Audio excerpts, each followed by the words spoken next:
Gurley Street is lined with dozens of historic buildings, a reminder of the city's wild and storied past. But before you get into Prescott, a road off of the highway leads to Angeline's grave. She was a 2-year-old girl who died of the plague while her family traveled across Arizona by covered wagon. Today, people often report seeing the wispy figure of a small child near the site.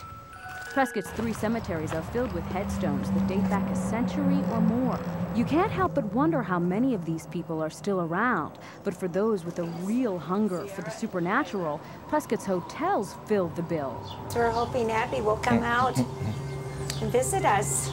Barbara and John Horsepa are spending the weekend at the Hotel Vendome. This is the room that I was telling you about. This is room 16, and what we affectionately refer to as Abby's room. Owner Frank Langford explains the legend of Abby Burr, the hotel's owner in the 1920s. Diagnosed with tuberculosis, one day her husband went out for medicine and never came back.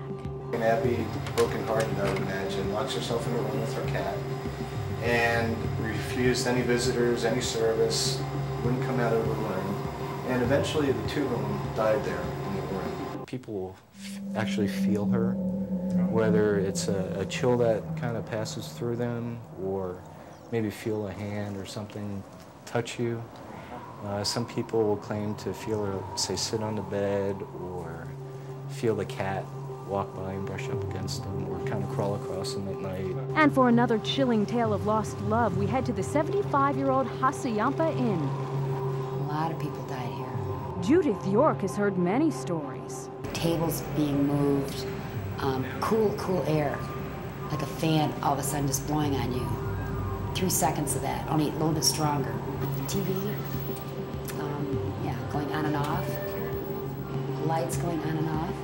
We've had one couple that ran on them. I mean, they were in there and just left. They just left. Officially, she says the old hotel has 2 ghosts. The first is the night watchman. He was a gentleman that worked here till he was very elderly and died, and they say he still comes to visit us.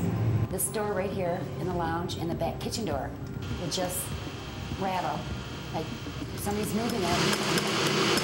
But the most famous of the Hassayampa's haunts is Faith, a young woman who is said to bring the smell of flowers. Legend has it she and a male companion checked into the hotel in the 20s. The next day, he skipped out on the bill. And she didn't have the money. And she was trying to sneak out, and she couldn't because people were watching her. And so she hung herself right at sunset. And they found her the next morning, hanging from 426, the balcony suite, from the bell tower where the balcony is. Are they stories, the product of a clever marketing campaign? Current owner Kathy Langford admits to dressing the part, but swears that whatever happens in Abby's room is not of this world. The Horsepas know just what they're going to do to encourage an encounter with the paranormal. Ignore her. Yeah, just go. Just ignore her.